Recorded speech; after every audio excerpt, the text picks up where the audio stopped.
welcome to another episode of Practical IT. In today's episode, we're going to do something a little different.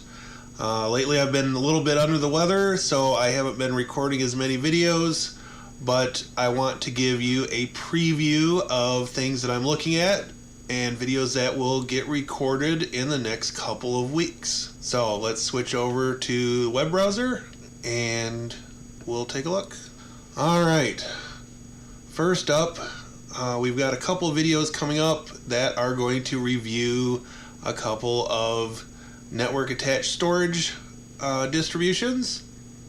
The first one, as you can see on the screen, is called Rockstore. This is based on Linux and Btrfs. And I've known about this project for a while. I've played with it a little bit before, but it's been probably half a year since I've done anything with it really.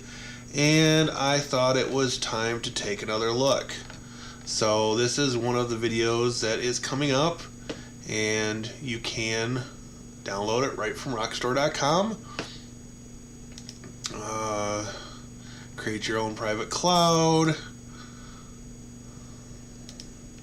and there is commercial support available. Next up, sticking with the NAS concept, NAS for free. Now, way back when I first started playing with network attached storage, I started off with FreeNAS. And after a while, FreeNAS took on a different direction, and they based it on a newer version of BSD and made some pretty major changes to it. There was a group that still wanted to use the original FreeNAS base, but they had to come up with a new name, and NAS for Free was born. So nasforfree.org is where you can find this, and this has slightly lower system requirements than newer versions of FreeNAS, but it still, especially for home use, it still provides a very functional network attached storage distribution. Again, it's based on BSD and not Linux, but it's a good place to get a start and something worth considering if you haven't bet all the eggs on FreeNAS or another Linux distribution. Moving on, we'll have a video coming up on IPFire. In the past, we've covered pfSense, which is a firewall distribution based on BSD Unix. IPFire takes a somewhat similar approach, only basing it, as you can tell by the penguin, on Linux. And so ipfire.org is their website, and you can see you get firewall, network security. It's open source, easy to use, and it's been updated on a pretty regular basis. The latest testing version came out just on December 18th, 2017. There are professional appliances and services available, but you can download this for free. We look at Get Started. It tells you about installation and gets you where you need to go to download and the installation handbook. Alright, so we'll be looking at IPFire coming up. OpenSense.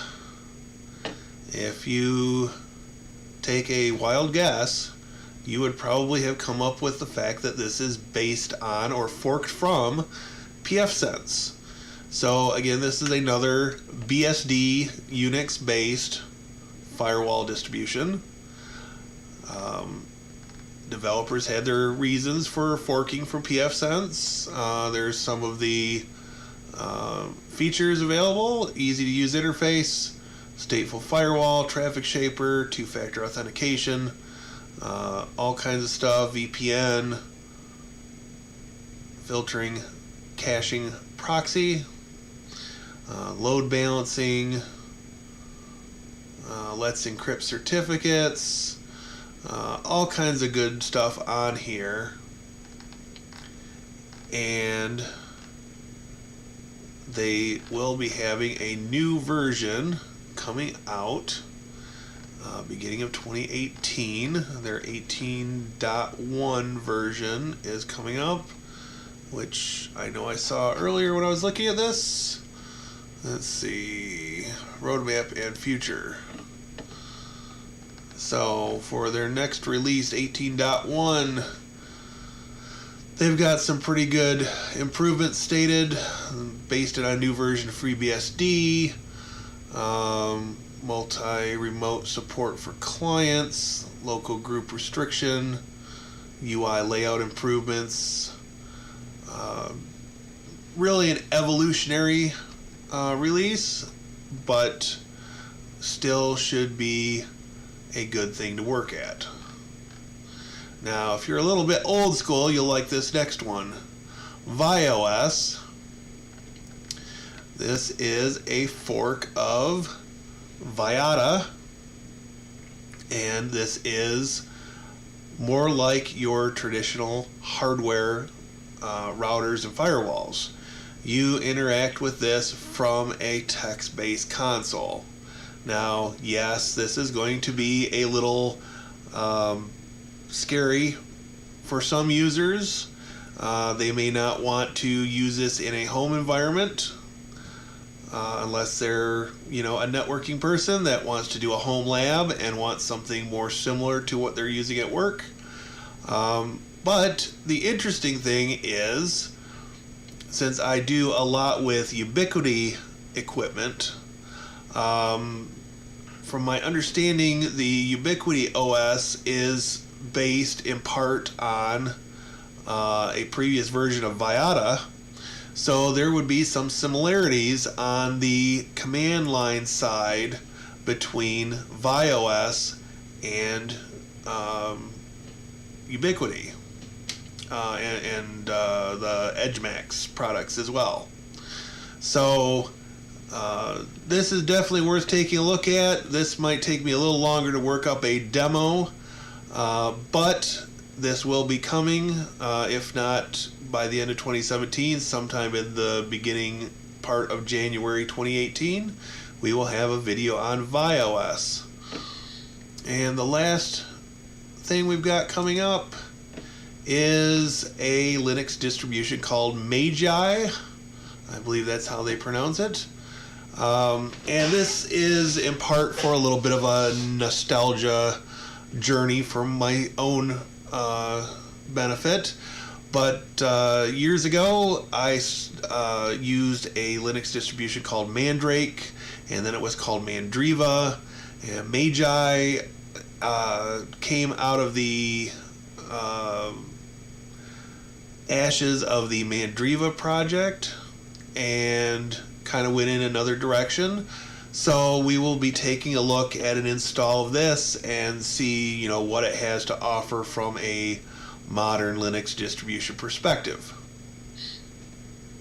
So I know this video is kind of short, went through a lot of details on some things in a pretty quick pace, but since I hadn't put out a video in a while, I wanted to give an update and let people know that no, I'm not gone. I was just a little under the weather for a while, and now that that's under control, I am getting my plans back on course for releasing more videos.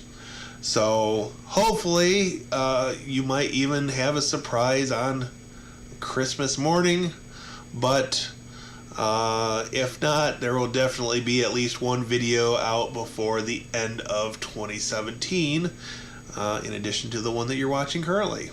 So with that all in mind, I'm going to sign out. This is Jeremy for Practical IT. And if you like this video, please give a thumbs up. If you have suggestions for future topics, leave them in the comments. Hit the subscribe button below. There's a little bell if you want to be notified when new videos are released. I would appreciate that. Tell your friends, your colleagues. I am looking forward to what 2018 will bring as far as putting out more videos and doing more projects, and hopefully getting people a little bit more involved in this growing community of viewers watching these videos. Until the next video, be safe, have a happy holiday, and we'll see you soon.